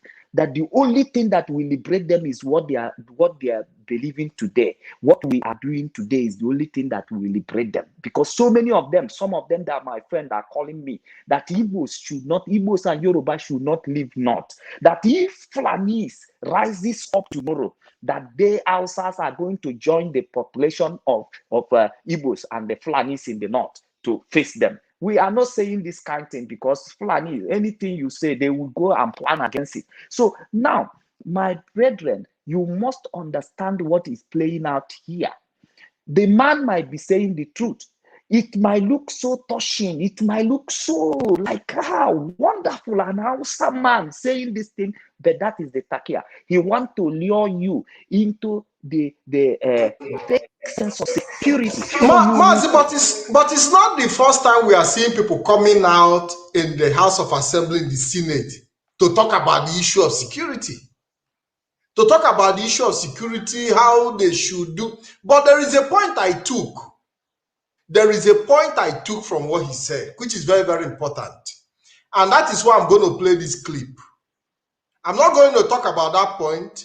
I'm going to play this clip from Amechi so we can understand the point that he made that is very important to me. There must be mass action. There must be mass action. I continue to say people must come out to the street. You see, one thing about Nigeria is the moment they see the police and the army, they run away. And that's because most of the people who come out actually are not poor people. They are rich men or rich men's children who want to enjoy themselves. The day the poor hit the street, then all of us will be on the run.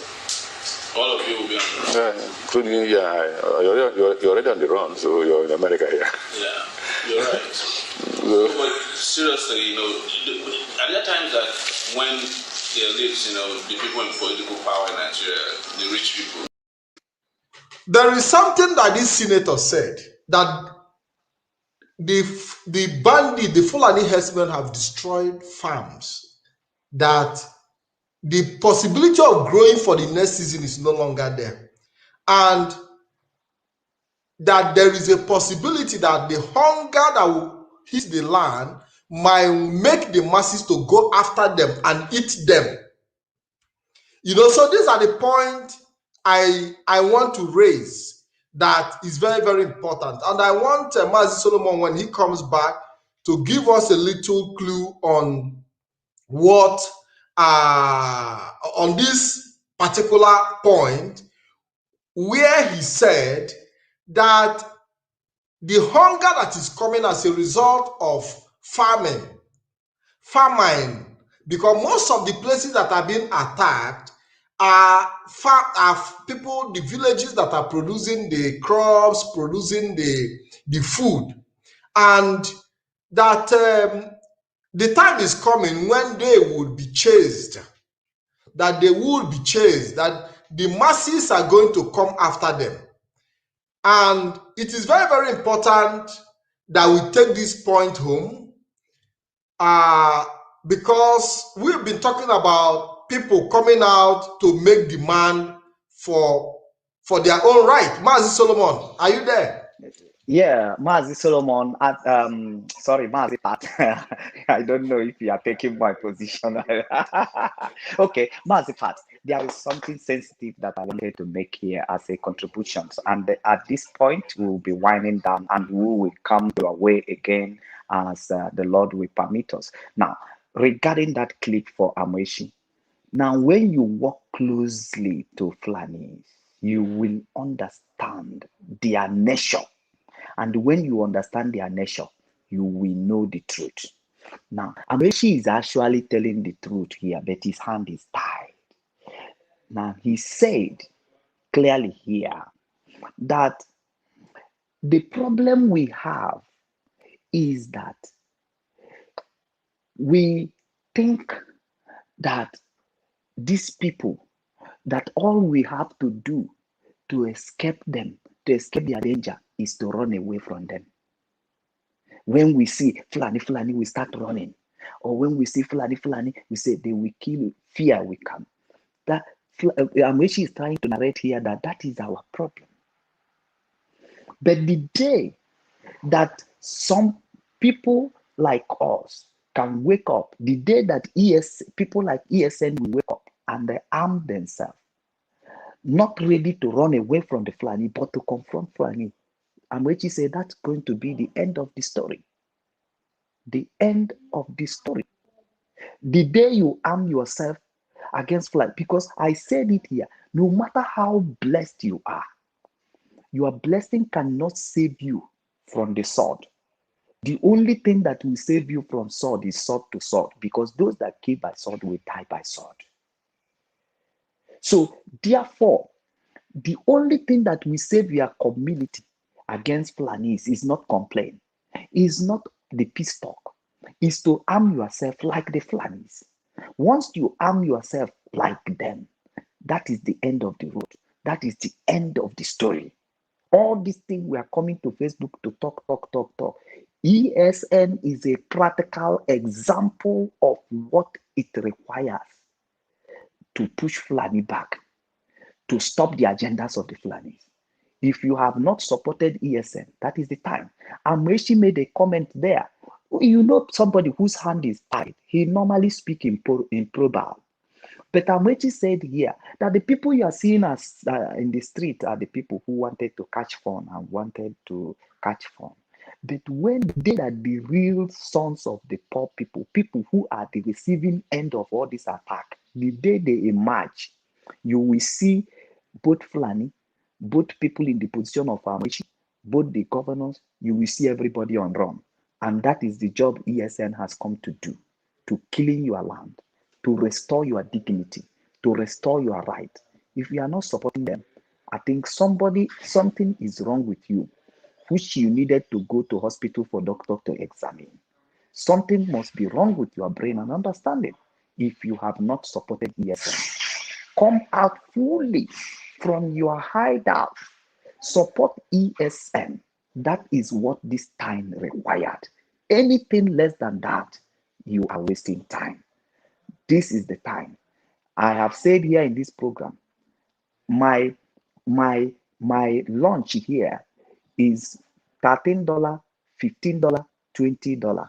But I have make it every time $10. That is what I take. $10 my lunch is going to ESN. Apart from all other contributions that we are making in IPO, as the member of IPOP, I have also make an extraordinary sacrifice for $10 every day for ESN, because what they stand and what they represent is what it takes to push back the agendas of the Fulanis, or else people are going to tell your history as the people in Ilori and as people in the north, as Hausas today. Very soon, it will be happening. You will say this thing cannot be possible in Igbo land. But so many things we say that it cannot be possible in Igbo land yesterday is becoming possible today in Igbo land. Do you remember the olden days? When you see a lady that wear the trouser or this, everybody will be screaming. When our moral standard is very high, it's like this thing is not going to happen. But today, even the married people are now wearing the one they call, is that bomb shot? Bomb shot. If I don't call it right, you know what I'm talking. You know, Mbenufu. They are now wearing even pants. They are wearing it outside. But before we thought this cannot be possible in Igbo land, but it's possible today. So many things we thought is not possible. Before in Igbo land, Eziafa Kego. Today, Eziafa Kakego. No, Ego Kaze Eziafa. Many things have changed. And the many things you thought it cannot be possible in your community about the conquest of the Fulanis. Don't worry, they are coming. They have already, it is not possible, but they have already hijacked the government of Nigeria. It's in the palm of their hand. Judiciary, a man who cannot put good terms, who cannot speak good grammar, is now residing over your judiciary, over your laws that are written in English word, that is being interpreted in English word. A man who is an Arabic scholar is residing, and you are doing nothing. A man who is looking for certificate is your president, and nothing happened. What do you think? Anything you think it can happen, you will see it happen, and you come to tell the story. That is my word of advice. Now I am telling Biafran, please, don't you ever expect that things will be better. Expect the worst so you can prepare yourself well. There is a body armor that are being sold everywhere. Order for your own. Find bulletproof, whether native one or foreign one. Put on your body. Have helmet, cover your hair. If you just need fear, don't video. Take cover. Make sure that you are safe, because onye is Mazi, we have a caller. We have a caller. Before we round up, we'll be rounding up. Hello, caller. Welcome to the program. You are going to be the last caller for today. Okay, thank you very much. I want to commend you guys for what you guys been doing. So, I have some opinion, because I'm actually calling from the United States. So what's going on in Nigeria is appalling. But the one fact is this: I don't think from my own perspective, I don't think that these people gonna or will try to attack Igbos right now. The reason is because they were caught off guard. Their plans was kind of interrupted. They never saw this coming. So what they are doing right now is that they are consulting. Because in as much as the Hausas might not completely be on the part of FULANIS right now, but one fact is that the process that they use to emasculate other tribes in the north is not just because that they are using the social process or using psychology alone. What they are using is their religion. Because the problem, because of the level of illiteracy, because we are well planned, the level of illiteracy in the northern part of the country makes this possible that if you have any misunderstanding with the north, people will see that as more like, that's why they are doing their possible best to form Sharia states, because that's the only way they keep the north, or they deceive average Almajiri that this thing is a more like religious attack, because Fulanis don't come to conquer with just weapons alone. They will bring in religion, and using religion, they will not take over it. So what they've done in the north for a very long time is that they successfully use religion. That's why I will suggest that you guys who are like a voice, who are like, the ones spreading this good news to people, because the problem right now is that it's like everybody is now talking on, concentrating on a war strategy, whereas there are other aspects of the strategy that has been overlooked. Hello, can you still hear me? Go ahead. We are listening. Go ahead. So, like, now, you remember that Mazin and the guy talking about educating people, but right now, he has other bigger stuff occupying his schedule. So, what I'm suggesting is that you guys that are now spreading this news, because it's like all our attention now has gone to an investment, I know that it's very, very important. But another thing is to make sure that people are looking at, because their strategy, give or take, they give it like, I'm saying this thing because I'm a soldier. Their strategy now, give it like 1 or 2 months now. By now, they've got their ass together. People that are advising them might have, kind of come up with a kind of blue paper that what they will do next. So what I'm suspecting now they will do is now, this thing they will now go back to activate this thing and make it look like, because the only way you can get the whole north to fight for them is by activating it as if it's now a kind of religious war. They will start to use, and my fear now is this, that the only way that strategy will be successful is if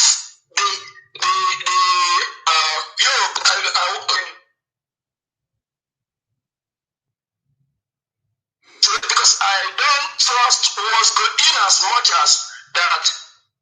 Because when you look at a problem, you will objective and subjective aspect of any problem. What you will now ask yourself is this: if you in as much as they are wrong, they can have an agreement. These people will withdraw the same way they had an agreement for the most capital to Abuja and to break down the pause in the east, and in the east and south. So what my fear now is that when you look at their politicians or their elder enemy, we should also make sure that our eyes is also on the Yoruba elders and politicians, because because Nigeria is the way it is today. Without Yoruba, Fulani is a problem today in Nigeria is because that Yoruba they don't audit. So, and my fear now, I don't want a situation. They will offer something very big now, and they will sabotage the East again. So, what I'm saying is that when we're doing all this strategy, in as much as this one is very, very effective, the ones you catch is very, very effective. And the way you catch people. Yeah, we are having a network issue with the caller. Mazi, Yes, can I yes, so explain something to the caller and to the people who are remaining here as to regard to what the caller is trying to explain? Now, do you know what is Boko Haram? Means that Western education is wrong. So I want to educate people with this shortly to know that Fulanis were the one that brought Islam to the north. They are the one that come with Islam. And there was so many misconceptions, so many misinterpretations. Mazi, Islam have always been in the north, but the Fulanis brought their own brand of Islam with their agenda. That is the point. Yes, that okay, is the go point ahead. I wanted to lecture on, because having been somebody who is experienced in that north, okay? Now, the Islam that the Hausas embraced before the coming of the Fulani is not the same Islam that the Fulanis come with. So there is so many misconceptions, there are so many misinterpretations. That is why they are fighting against the Western education that will unveil or open the eyes of the people towards what has been misinterpreted. And that is how they capture the Hausas. So now they are fighting against Western education because they don't want the eyes of the people to be open. So they want to make sure that they keep interpreting those part in which they are using to dominate Hausas in that Arabic language which they are dominating. They don't want those things to be seen with the eyes of Western education, because the Western education will open your eyes. That's why they never trusted the Islam of the Western people, of the Yoruba people. There will no way that a Fulani man will be here and a Muslim from Fulani land will read prayer. In most times in Lagos, they don't pray in the same mosque, and the Fulani man cannot be there, and the Hausa man will lead, and the Yoruba man will lead prayer. So now the thing remains that our people must understand. Mazi, do you know that there are still some Igbos who are now beginning to convert to Islam? So they are going to be the third class. They are going to be the third class Muslim in the religion. Don't mind those group of people. Now, in terms of religions, we have freedom of religions, okay? When it comes to the issue of Fulanis, we must know that religion is not our problem when it comes to Fulanis, but they are hiding under religions. That is from where they are also using their takia or advancing the issue of the takia, because they have to use the Islam, they have to use a religion. So religion is not a problem when it comes to where Fulanis are. Fulanis, there is something about them before religion. Before anything, in Nigeria, we have freedom of religion. In Biafra land, we have freedom of religion. An Igbo man is free to be a Muslim if that's what you choose, because everything about religion is your faith. So it's not about religions here. It's about the interpretation. Remember, when Kumuyi started Deeper Life, he told them that TV is a sin. So many of them went and break their TV. Do you see that ideology? Do you see that interpretations of the scripture? Now, the Fulanis has hold these wrong interpretations of the Islam to Hausas, having been their teachers, having been the people who are coming to teach them Islam. So they have hold this wrong interpretation in which they are using to push the agenda of the Fulani, which is conquest. Which is conquest. So that is what people, that reason why they are playing around Islam is that they are using some interpretation from Islam to advance their instrument of war of Takia. Use it, cover people, misinterpret what the place says, and interpret it in their own way as it suits their agenda. And this is where they don't want Hausa people and the Muslim of the North, they don't want their eyes to be open into this reality. That's why they reject Western education. That anything that will make them understand what they interpret to them in a different way or in a real context, which that thing is written, they always fight against it. That is what Boko Haram is fighting against. They don't want anything that will make their people to understand, to have deeper understanding of the shallow interpretation that they give to them as a particular thing in that religion. So that is why when you see Fulani, he's behaving like he's pushing the agenda of Islam. But that is not, he's not pushing agenda of Islam. He's pushing agenda of the Fulani, which is conquest. They want to dominate your village. They want to be the chief. They want to be the emir. They want the people of your villages to be under them the way Hausa is under them today. They determine their destiny. They use them as a willing tools. They are all boys, ape, oh yeah, ape, oh yeah. You know what the white people are doing for us that time? When their cars get stuck, they will be calling us ape. They will be calling us monkey, oh yeah, oh yeah. That is what the Fulanis are making to Hausas. Ape, oh yeah. With misinterpretations of the contents of the religions of Islam, which they are presenting to them. So they look like people who are coming to push Islam, but they are pushing Fulani's agenda. Is it not the same Islam that owns Saudi Arabia? It's not the same Islam that owns Dubai. Can you see how these people are developed under the culture of religion? But how is the Fulanis who conquered the North over these years has become the capital of poverty in the world? So you see, this is Mazi, with the same Islam, with the same Islam unquote. So yes.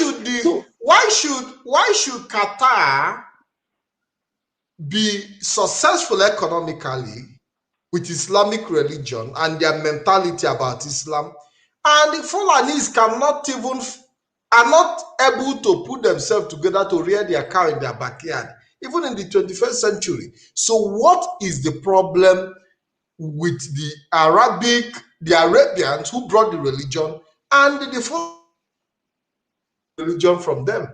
What is the difference? The problem is Fulani. Fulani, that's why I'm telling you people in this program, if you want to take, you take. I've lived with Fulani. Most of them are my friends. I communicate with them. They're also watching me here. Though they know what I talk with them, I don't come here to tell. But I come to tell my people truth, that Fulanis are the problem. Every day, houses are crying in my ear. I've lived with them in Kano, Katsina, Sokoto. I've lived with them in Taraba State. Fulani is the problem. The nation, they are not blessed. I have explained this thing to you. Mentally, they are not blessed. Olodo, they are Olodo. There is no mental blessing as the blessing that empower you. I've explained it once here in this program. Mazi, but if these people are not blessed mentally, how is it possible that they're able to confuse blessed people? How is it that they are able? It happen? You don't know. Blessing people. Look at people that are blessed. I have explained it here and said, when you are struggling to survive, there is level of aggressions that you are putting in place as to survive. But when you arrive to a certain level, you begin to relax. You begin to relax. Do you understand me? Now, that is how the blessed people react. That is how they are. When you are blessed naturally, you seek for peace. You love peace because everything is naturally calm around you. Do you understand me? But an hungry man is an angry man. A Fulani who is not blessed, but only have one information on how to succeed. I've said it here. And that information is by the sword. You shall break the yoke off their neck. They engage the sword. They engage with sword because that is the only liable source of their income. That is the resources they have. That is the means of survival. That's why they believe in conquest. They are fugitives. When Eve slept with the serpent, the blood of the serpent contaminated in the bloodline of a man who was created in the image of God. So that bloodline is still running. So many times we see them spring out here and there, here and there. That's why you see mission bombers. These are people who are born to be devil. The scripture described them as the seed of serpent seed. So this is who they are. And the more the children of light recognize who these people are, better for them. The people that are blessed, the only thing they are using against them is the sword, because the people who are blessed think that they are covered by the blessing. The blessing does not cover you over the sword. Over the sword. The only thing that covered you over the sword is sword to sword. Sword to sword. If anybody come against you with sword, then your blessings is there. He cannot fight for you. That's why I give you an instance here. Say David fought till the time, till his old age. The sword has to fall off his hand in the battlefield. The children of Israel said, "No, you must stop from here, or else you bring disgrace to Israel." You must fight. You must arm yourself. You must take sword against Fulanis who are engaged with you, sword, for you to prevail over them, or else they will kill you by sword and dominate your blessing. That's why they are the one in charge of Niger Delta today. Niger Delta people are still drinking water from the place where they pool. And yet, one Fulani man is building mansion, relaxing. Aisha Buhari is in Dubai, drinking refined water. But the people God blessed with that resources, they are eating shit with their mouth. And that is why when you come to Proverbs, the Proverbs say, look at the evil that overran the earth, that the prince and the kings are going barefooted, but the slaves are riding on horses. You must engage them with the sword. ESN is the answer. Mazepat, I must stop at this very point. And I promise Biafran that as you wish to bring me back into this very program, I will be here educating us, talking to us, making sure that this thing sink into our skull. Sink into our skull. It's not go and the shower one perfume. The odor that is coming from he goat is in his nature. Is his nature. It's not because he stained himself or he stepped upon shit or because he slept in certain area or because the it comes from his gene. You cannot remove that odor of he goat by putting perfume or by showering. That is who Fulanis are. They are blood suckers. They are not good people. Don't make them member of your community. Don't ever think of it, no matter the tactics, no matter the takia they come with. Never you accept that anything good can come from Fulanis.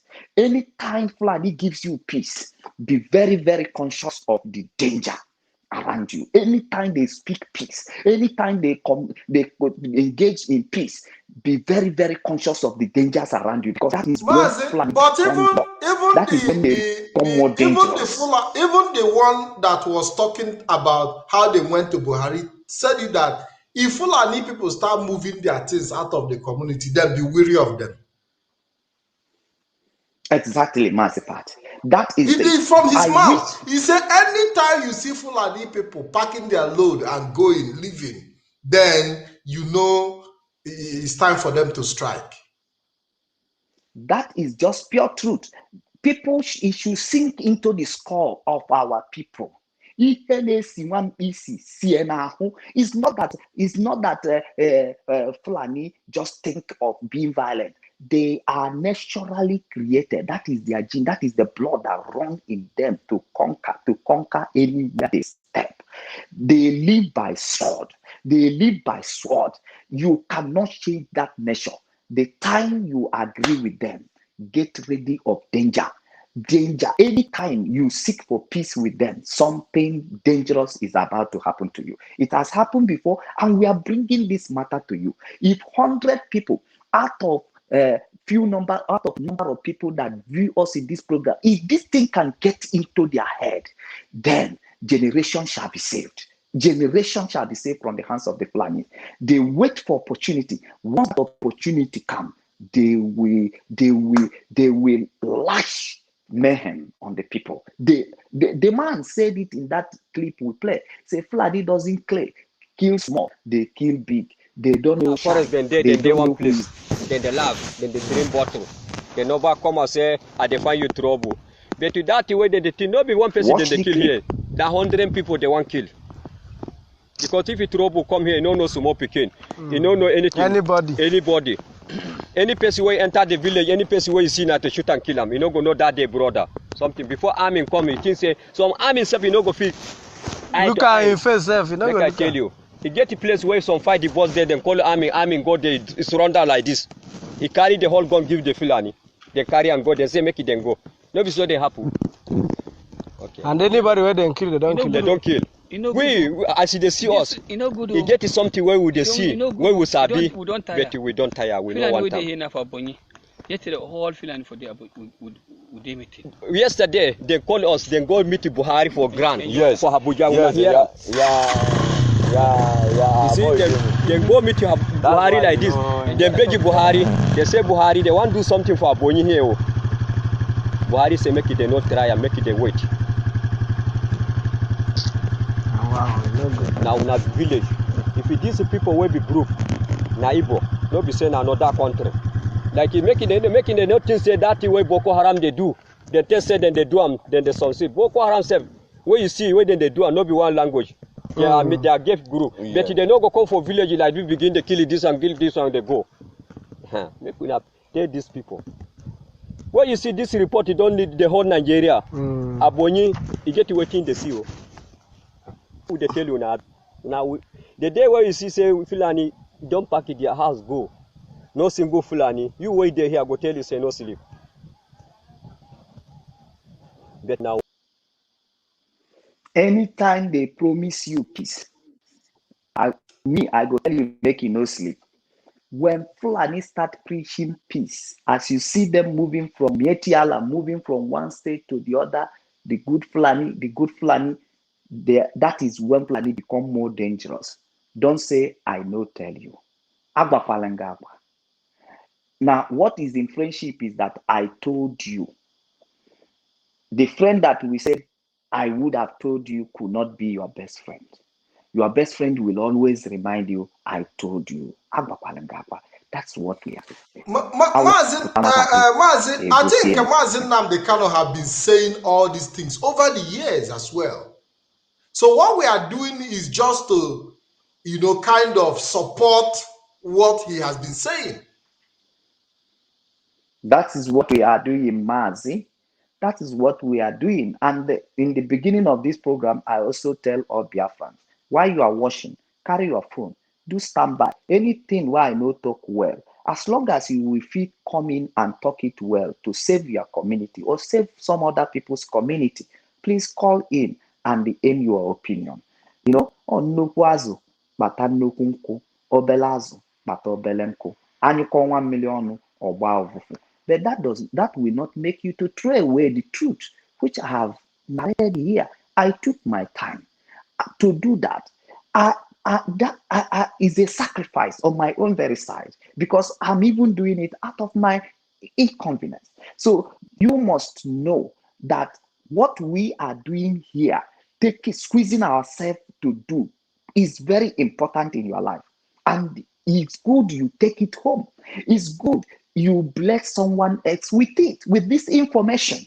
Share the video, call the attentions of people, listen. There is no single good person among the Fulanis. I must end this program at this end at my own side. Thank you, dear friend, for taking for being part of this very program, for viewing us, and thank you all our viewers. You are all welcome. Thanks you for being part of us in this very program. Thanks for the people that call in this very program for their wonderful contributions, and the same time I'm bringing the basket of thanks to ESN and to our leader, Mazi Nnamdi Kanu, for the good job that they are doing. We believe in you. We trust you. We can never leave you. We will always support you. We will be in mess together with you. We will be in the wrong together with you to right it right. We can never abandon you. No matter etegoda anyuni, etegodiguni, aini negada una nimeduni. We will come out together, refound with you. We can never abandon you. So never you be afraid of anything. Your people is behind you. ESN, never you be afraid of anything. Your people is behind you. We will keep talking here. We will keep coming here. We keep showing people evidence behind your action. Thank you. See you again. My name is Peter Solomon. Bye. Thank you very much, Mazi Solomon Peter. Thank you very much for being part of this program. I want to say thank you to everyone, for all of you that participated. We want to say thank you very much for your time. For those who called in, we want to say thank you for the call. For those who dropped their comment, we want to say thank you for the comment. It is a great honor to serve you guys. And wherever we get it wrong, please join us to make it right. And that is why we are here. We've seen people say that our leader, Mazi Nnamdi Kanu, is not getting it right. But we cannot be talking about getting it right from outside. Even if he's not getting it right, all of us will join to see how we can make it right. Because he's here for us.